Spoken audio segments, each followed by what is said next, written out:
Elias had lived on the small, barren planet for as long as he could remember. His farm was his world. It was where he had hoped to build a future, to feed the small settlement of people that relied on his crops. But year after year, the soil had refused to give. The seasons were cruel, the winds harsh, and the rain a rare gift. His crops were weak, and the hunger of his neighbors grew stronger with each passing season. It was late in the evening when Elias was out in the field again, working by the dim light of his lantern. His hands were rough from years of hard labor, and his eyes were tired, but he refused to stop.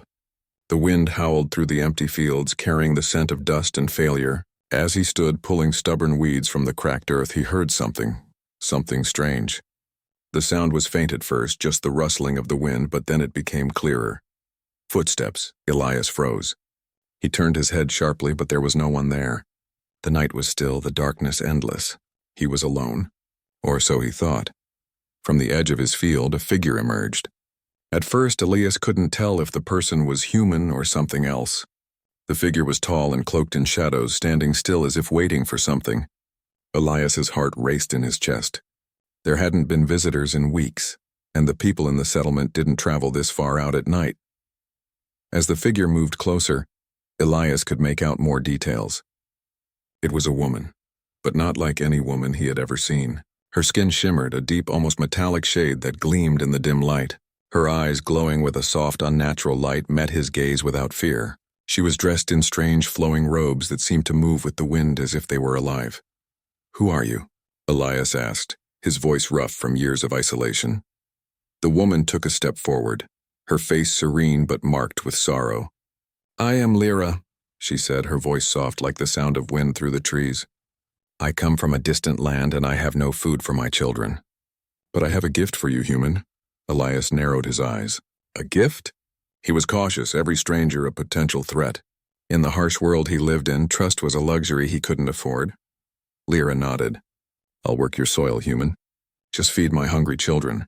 Elias stared at her in disbelief. "Work my soil? Are you asking to help me farm?"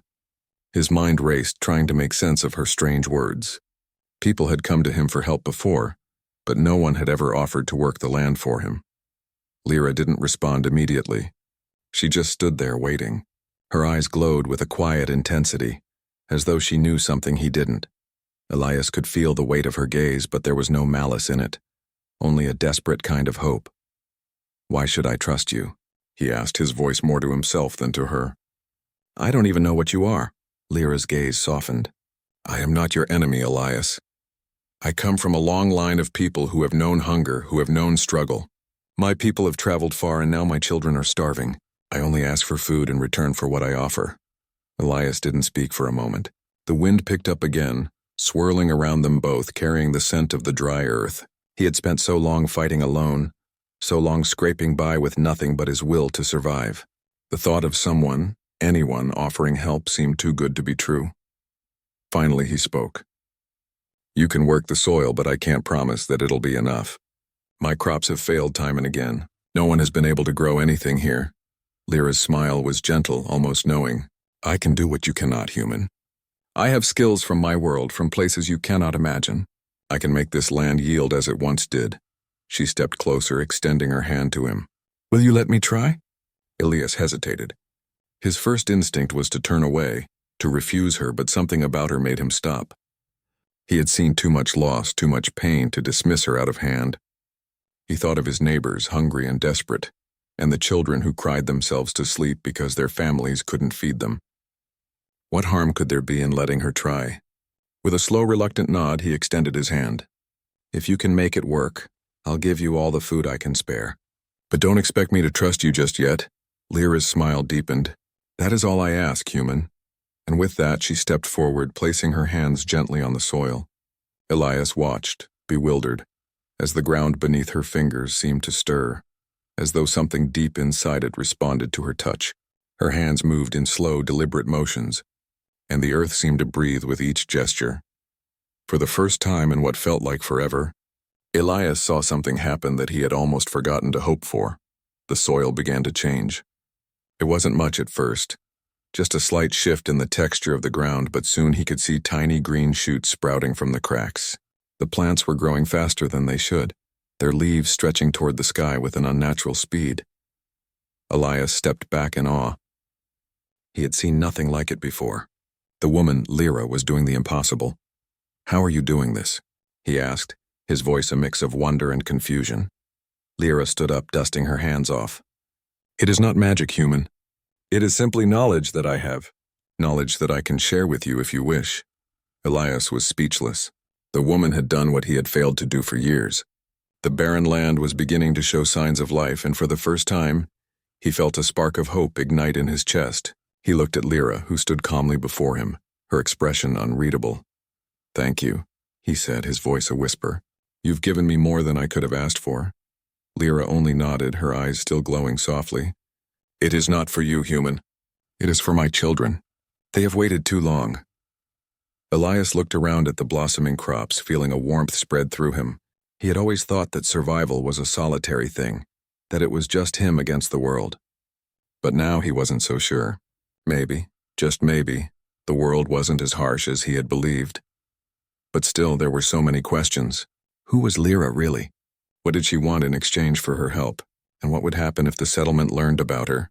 About the alien who had brought life back to his farm?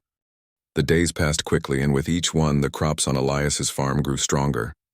The once barren fields were now lush and green, filled with plants that seemed to thrive as though the soil itself had awakened from a long, forgotten slumber.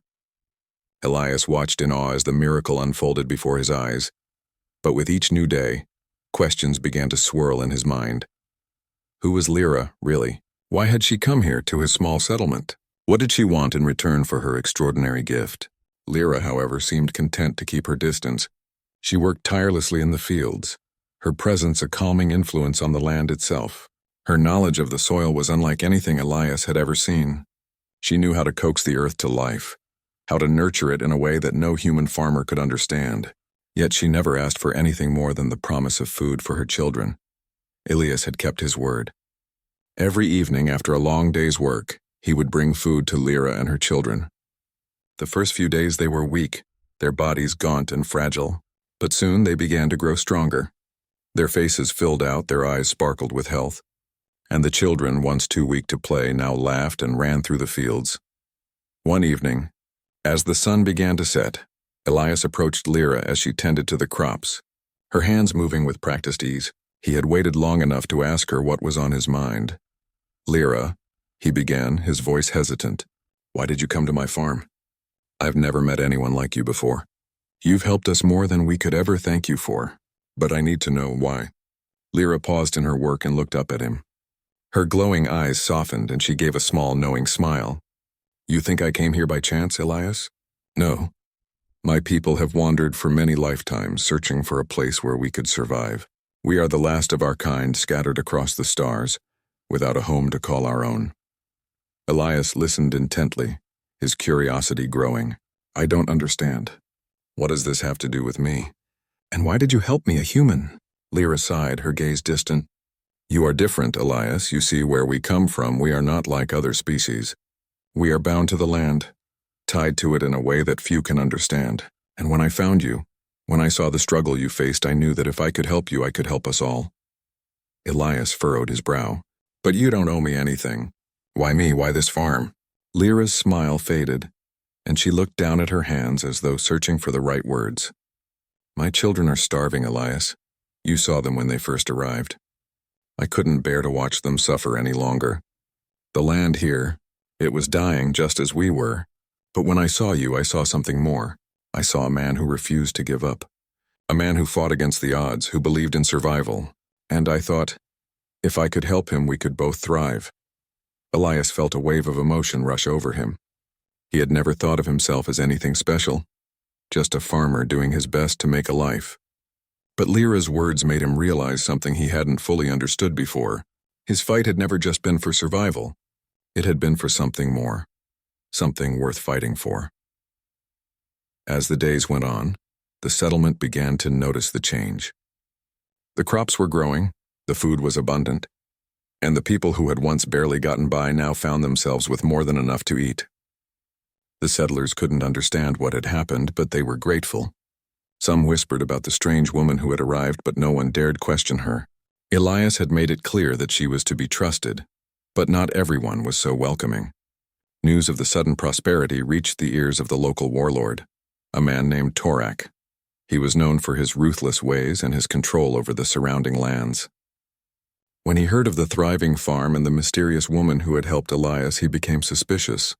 He didn't trust outsiders, especially not aliens, and he didn't like the idea of anyone having power over the land. Torak arrived at the settlement one morning, his soldiers marching in behind him. The townspeople scattered, their fear palpable in the air.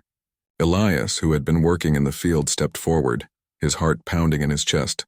"Torak," he said, trying to keep his voice steady. "What brings you here?"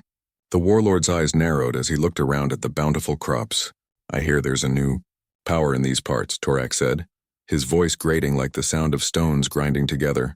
"I don't like the idea of someone else controlling the land. This land belongs to me, Elias, and I want what's mine." Elias stepped forward, standing his ground. "You don't own this land, Torak. It belongs to everyone here, and we've worked hard to make it flourish." "What do you want from us?" Torak's lip curled into a sneer. "I want what's owed to me. That farm, those crops, they should be mine, and I'll take them one way or another." Lyra, who had been standing silently nearby, stepped forward, her eyes glowing with intensity. She stood tall, her presence commanding. "You will not take what does not belong to you, Torak," she said, her voice firm and unyielding. Torak's gaze shifted to Lyra, his expression darkening. "And you are?" he sneered. "I am Lyra," she said, her tone cold, "and I have given my word to Elias. You will not harm him or anyone here." The tension in the air was thick, and for a moment, it seemed as though violence was inevitable. Torak's soldiers shifted nervously, unsure of how to respond. Lyra stood her ground, her calm demeanor in stark contrast to the looming threat of the warlord. Elias, his heart racing, knew he had to act.